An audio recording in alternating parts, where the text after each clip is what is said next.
I'm getting something on the distress channel. Under the neutral zone in 1 minute, Captain. Now entering the neutral zone. Hi everyone, and welcome back to the Neutral Zone. This is Neutral Zone Chat with Josh and John. John, you seem excited tonight. How are you? Are you ready to talk about Episode 11, Perpetual Infinity of Season 2 of Star Trek Discovery? I am, sir, and this is the thing. You know, we are the Neutral Zone, and welcome. And we have so many new people popping on our channel every day, and we had a few new people who popped on, and they said, "Thank you so much for being a positive channel about Star Trek Discovery. You're not all negative." I hope we don't disappoint you too much. This wasn't a bad episode, but I have questions, Josh. How do you feel? Well, I think there was a lot of interesting things going on, but also there was a lot of interesting things going on in the sense that interesting things going on. Yeah, it was like it's like eating like food with too many ingredients. You know, it's all good and it tastes good, but it's just like wow, it's just like overwhelming. It's just overwhelming. Overwhelming. I think when we get done, we'll talk about the episode here real quick. And I think as we know, because we all assume the writers watch our Neutral Zone chat, but you know, we always hope every day we can make a case for them on what to do to make the show better. But I think there's a few things we would like to suggest as we're coming to the close of Season 2. And there's nothing we can do about Season 2. It's done. It's in the can. It's going to be a matter of what they can do with Season 3. But Perpetual Infinity... I'll just start off. I'm going to give this and I just barely can give it a warp 7. And it's kind of weird because it wasn't an episode that I was bored. It wasn't an episode I didn't think was interesting or it didn't hold my attention.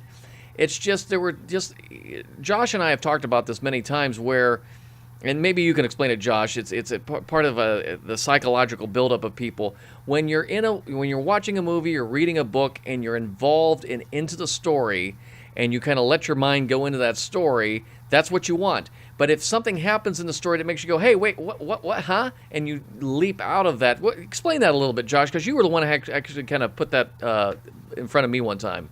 Well, yeah, in order to understand a story, any story, even a story that somebody's telling you verbally, whether it's a verbal story or a very visual story like Star Trek, you have to have something called the suspension of disbelief, which you probably heard of before. And the suspension of disbelief can go pretty far, but you have to have internal, and as long as the internal rules of something like Harry Potter makes sense, there's internal rules to Harry Potter, like owls deliver messages and the people in the Did you say Alf delivered messages or elves? Alf or owls, yeah. So as long as you're consistent with the interior logic of things, you're going to be okay. Even the interior logic of the story, even if it's a fairy tale. But the second that you violate that interior logic of something, it pulls you out and it makes your critical factor. The critical factor is the thing. It's like, oh, that could never happen, and it's what you always have up in a sales pitch or something like that. So, well, this would be like the case in point. You're watching like Apollo 13 with Tom Hanks, and there's a street scene, and suddenly you see a 1991 Chevy in the scene. You would go, wait a minute, that car shouldn't be in there, and you're now out of the story and into the fact that, hey, there was a production error there. Yeah, your critical factor kicks out. I was reading something about medieval Europe or something, and so it was before we discovered the New World, and they talked about making cornbread, and I stopped the book because I'm like, for one stupid word, because they instead of using wheat or barley, they were making cornbread, which they wouldn't have had corn, and so I was like, I can't read this anymore. So do you classify that, Josh, as just bad research, bad writing? Well, it's just not thinking. It's not thinking. If it's important enough to put, what is it that I read somewhere? If there's like in a play, if there's a gun on the wall, then that gun should be used somewhere in the story. Sure. So you have to think of every detail, and sometimes if internal logic defies itself, breaks itself, the internal rules, then your critical factor is going to step in, and it's going to be something like, well, that doesn't make any sense, and then you're out of the story.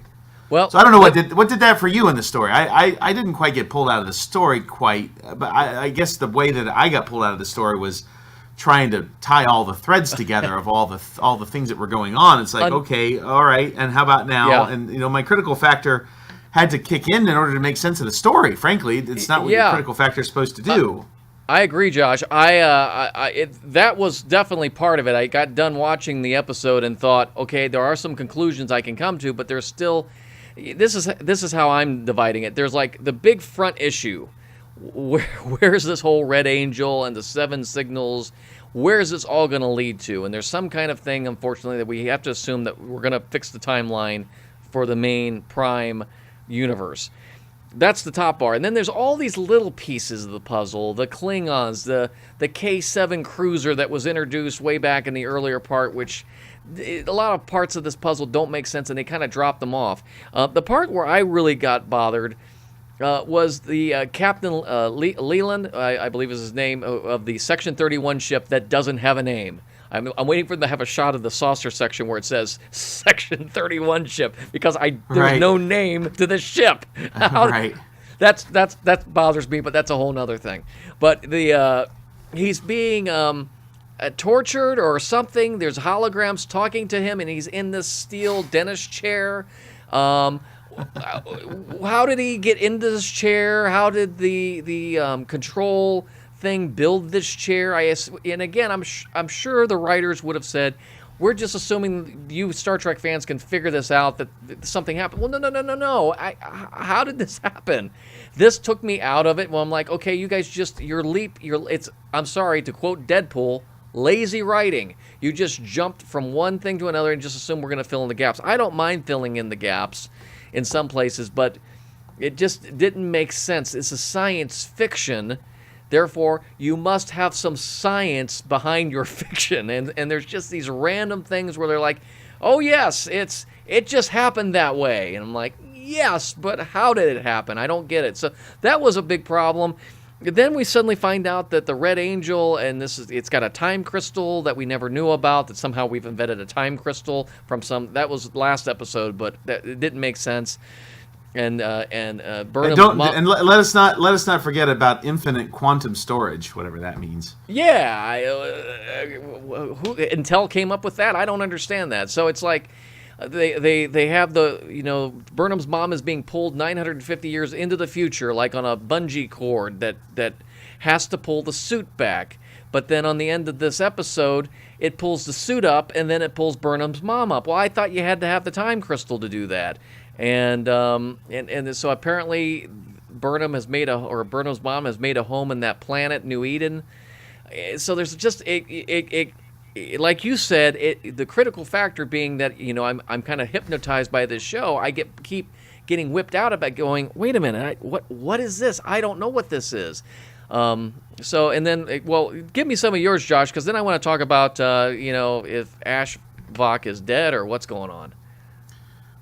I think that I think one of the confusing things was just, frankly, I like to see her parents. I thought that was kind of a nice touch, but then all this convoluted, like, Dr. Burnham, had this time suit ready to go, and she was ready to launch it already, and it was, predates, Star Trek, the original series, and they had all this, where I know that they're going to try and fix the canon, but I mean, the thing is, the only time travel we knew was warping around the sun at warp 10 plus, Right, which so, hasn't happened yet. yet. It was just another 2 characters that we had to care about. Like, am I supposed to care about? I know we're being a little critical. There's some things that I really liked about it, which I can get back to. But am I supposed to care about Dr. Burnham? Am I really supposed to care about her after Ariam dies and the Doctor comes back? And am I really supposed to care about? It's almost like when they brought the new kid onto the sitcom. Yeah. It's like when they Walter or married whatever. The only one I can think about is Married with Children. But yeah, 7, where they brought the kid onto the little kid onto Brady Bunch, and it's like the show is. It's like, hey, they've already thrown so many characters at us that I'm not sure we're supposed to care about. We're supposed to care about Giorgio at this point. She's not the empress that she was, and she has a heart, and you're going to sacrifice yourself, and it's like, okay, I mean, all these characters are fine. It's just I can only give so many I'm not going to curse here. I can only give so many craps about so many people. You know, Well, it's like, oh, it's another character. It's another character. Oh, that's right. There's a baby. And I say that because in the Klingon show baby. in the preview for next week they show the Klingon baby and like, oh, that's right. There's a baby. And Josh, let's just be honest. Let's just quiz each other because I know what we're going to answer. Okay, they have to cut Star Trek down to 2 characters for the rest of Discovery. What are the characters that they're going to that you would say you would want to have on? Well, Saru, I mean, Christopher Pike, first of all, but he's not going to be there. But Saru is probably one because he's become a good character. And I didn't like him in the first season, but I liked him in this one, and I think he's become one of the best characters. So exactly. You nailed it. It's exactly what I say. Saru and Pike. That's all I really need. And who are the 2 characters that haven't been in hardly in the last 3 episodes? Saru and Pike. And Pike's in there. He makes such great scenes in just a couple of minutes, and then he's gone. But I want a Saru, I want Pike, and it's just like, no. Here's Dr. What's his name, who's back and reinstated, and here's Ashvok, who's over here, and here's. And John, they threw us a little bit of an Easter egg. It's like, she says to him, you don't want to know the rest of your future. And we're all like, I sat there and I was like, oh, because we all know his future. I get what you're saying. It's like it was like a rotten Easter egg that they threw at us. Yeah. The other thing is, again, let me just say this. I'm not trying to be critical, but here I am. How many Kirk Spock hands against the glass deaths are we going to have this season? Yeah. I mean, Ariam and who else almost, Saru, and, he wasn't on the other side of the glass, but Saru and Michael Burnham, all this kind of stuff. And it's how many deaths against the glass? Because we had that again. They had it was a force field this time, but Burnham and the Burnhams put their hands against the thing, and it's like, oh, okay, it's another death, a lot hand-to-hand scene. God, it's like, okay, don't overuse it, guys. It's just like, we get it. It's a throwback to Spock and Kirk and all these other things. It's just like, okay, we get it. Don't overuse it.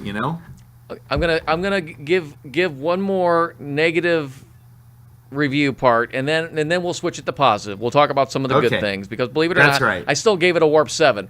But again, they did it again, and as I refer to it now, and I would appreciate all Star Trek fans across the Star Trek universe to begin to use this as the term, is the Tilly Kramer walk-in. It is the Kramer introduction in the Seinfeld that ever happened, and they did it again. Oh, I love that law of physics. And shut up, Tilly. Shut up. The writers, they think this is cute. It is not cute. She is a Starfleet officer. She is smart. She's a cadet. You make her out to be stupid.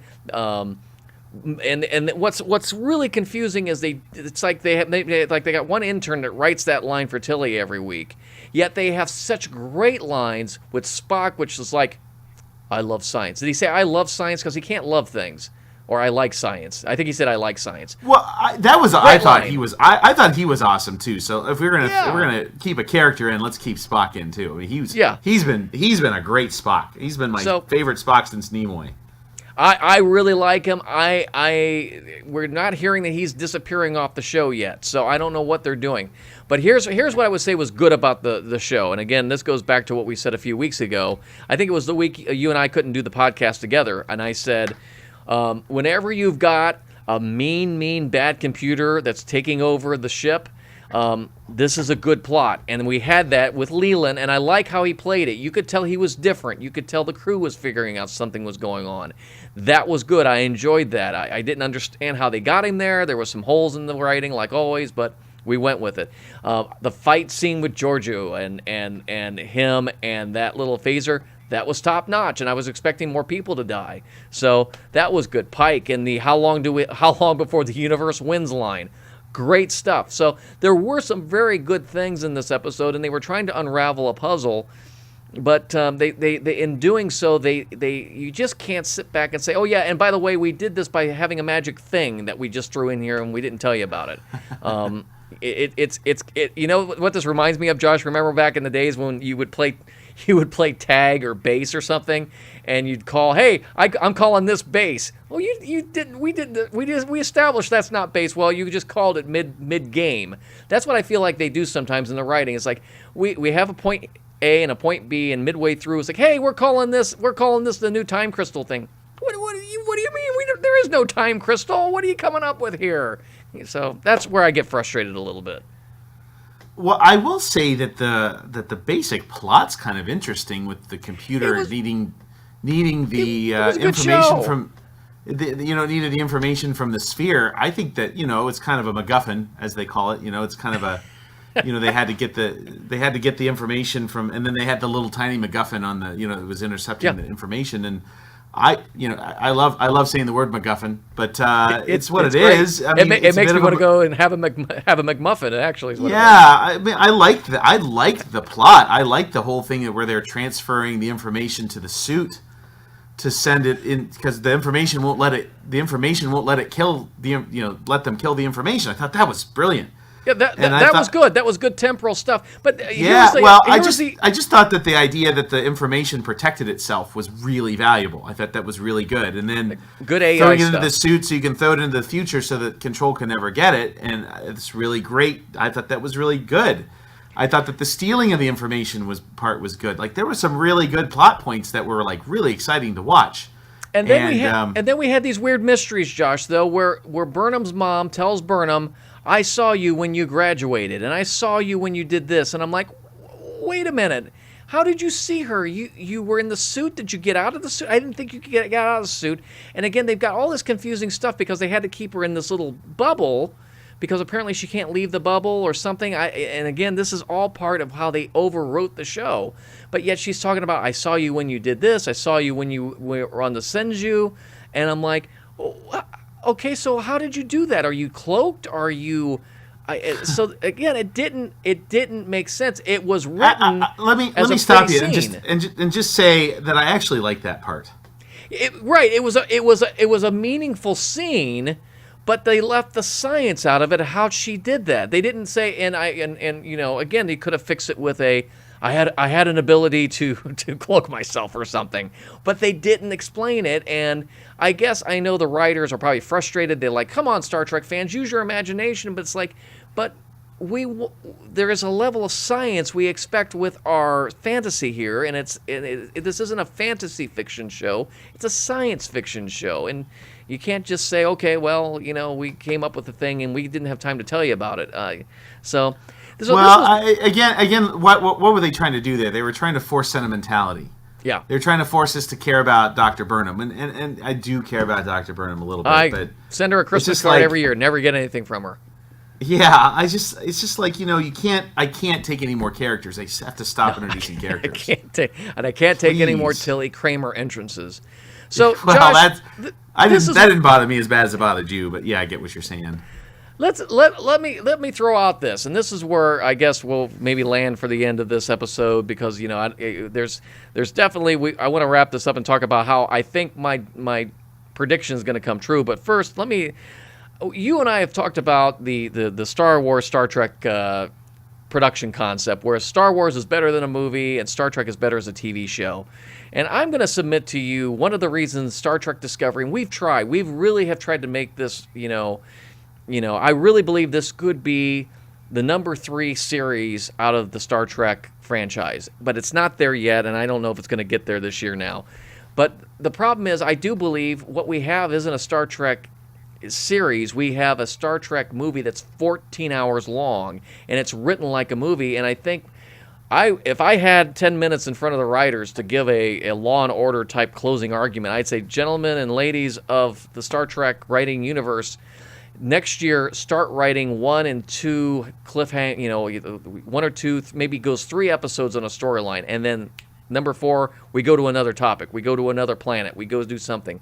To do 14 episodes where we only visited so far like 2 planets, and it's on this whole Red Angel timeline thing, I think is too much. I think it's too long. I think that's what's forcing them to write so much other junk into this thing, is to keep it interesting, because 14 episodes on one timeline is too much. Yeah, well, I mean, you can do it. Battlestar Galactica did it. But They then did. they kind of had plots within. They kind of had subplots that kind of wrapped themselves up. You could watch Battlestar Galactica and say, okay, I don't know like everything's going on here, but I can get that this episode there's something going on specific, and I don't feel like that on Discovery. I feel like it is. That's right. Yeah, no, I'm agreeing with you. It's something that I was pointing out that Battlestar Galactica did. That there's this big overarching plot, but within it there were these kind of subplots that wrapped themselves up. And I think that's a frustrating thing here is we have a lot of subplots that didn't really go anywhere. One day we're one day we're going to talk about this, and I think it's going to be an exciting episode. It'll probably be when we get done with Discovery here. That I do think would be my tease to this episode. I think Star Trek Discovery is desperately trying to mimic Battlestar Galactica, the reboot series, which Ronald Moore did, which I still think set the bar so high. It was such a well done, written, produced series that I sat there and watched and said, why can't Star Trek be like this? Why can't it have this level of production quality, this level of modern storytelling versus the 80s Star Trek Next Generation stuff? And I really think that's what they intended to do with Discovery. They thought, let's do this. We're gonna shake things up, but I don't think they've accomplished it. And in my mind, Galactica still is one of the most modern produced science fiction that I think has been knocked it out of the park as far as space goes. There's other shows that I also recommend, but that's my thought on that. Yeah, I agree with you. I mean, it's hard to hold a candle to the Battlestar Galactica reboot. I mean, it was so good, and it was so good. It really probably paved the way for a lot of other kind of things like Breaking Bad and sort of these long form seasonal stories that happened, and I really think Galactica in many ways was one of the first to actually kind of do that, other than like soap opera maybe. They didn't mess with time travel in that one, but one thing that one series, and I haven't had a chance to mention this, and I know a couple of people on some blogs mentioned this on our blogs. If you get a chance and you want to watch a really good science fiction show on Netflix that is time travel related, Travelers. It just ended. I think it's 3 seasons long. Really, really smart. It takes place in current time, but it's a very smart time traveling series. And again, this is, I think the problems we're having with Discovery are kind of exploited in that series, because the problem they have with this Traveler series is every time they go back in time to fix something, it creates 2 more problems. And that's kind of what inadvertently Star Trek Discovery is doing. They're trying to fix things, and then this kind of gives us the segue. Josh, I stand firmly behind my prediction of a few weeks ago. I think they are totally going toward a end of season reboot. Burnham will not be Spock's stepsister anymore. I don't know what her mom saves the universe or something, but I do think we're going to end up with season 3 being. I think they're going to keep Spock on. I don't think that's by story. I think it's just CBS. I think CBS knows they've got somebody that the fan base likes. CBS, by the way, and I'm just going to throw out a corporate thing, CBS stock has gone way up, and they're talking about remerging with Viacom again. What does that mean? That means for all the people who are out there, there's a lot of negative Star Trek Discovery people who say it's going to get canceled. It's not going to get canceled. CBS and All Access is starting to do well, and a lot of it is probably Discovery. So I'm not going to say there's a season 4 or anything coming, but I'm saying they're going to keep what's working on this show, or what they think's working, going. So just, I think just remember, John. I mean, this is a Star Trek thing. It's the exception of the original series, which kind of went the other way. But yeah, it always takes to the 3rd season for a Star Trek to lock in. Yep. It really does. Let's see. This is no different. Deep Space Nine, TNG, even well, I can't say that about Enterprise, because the 3rd season was my least favorite. But it does take a couple seasons for things to lock in, and hopefully, watching the first 2 seasons of DS9 and TNG was hard. It's hard. It was painful. But then it locks in, and it's great. From season 3 to 7, it was all great up until the end. So well, I'll tell you what. I've said it before, and I'll say it again. You put Saru in command of the Enterprise. You give him a red leather jacket. I'm on that show right there. That's good. So. Well, all right. We covered a lot of ground. It wasn't our usual positive selves about this episode of Discovery, but I think we had some positive things to say, mixed in with some of our criticisms. And I think sometimes you have to coach. You have to build up people. We can do better than this. Yeah, well, a spoonful of sugar makes a medicine go down. So anyway, I'd like to thank everybody for joining us for this discussion on episode 11, which is Perpetual Infinity of the second season of Star Trek Discovery. I hope you join us again, and as always, live long and prosper.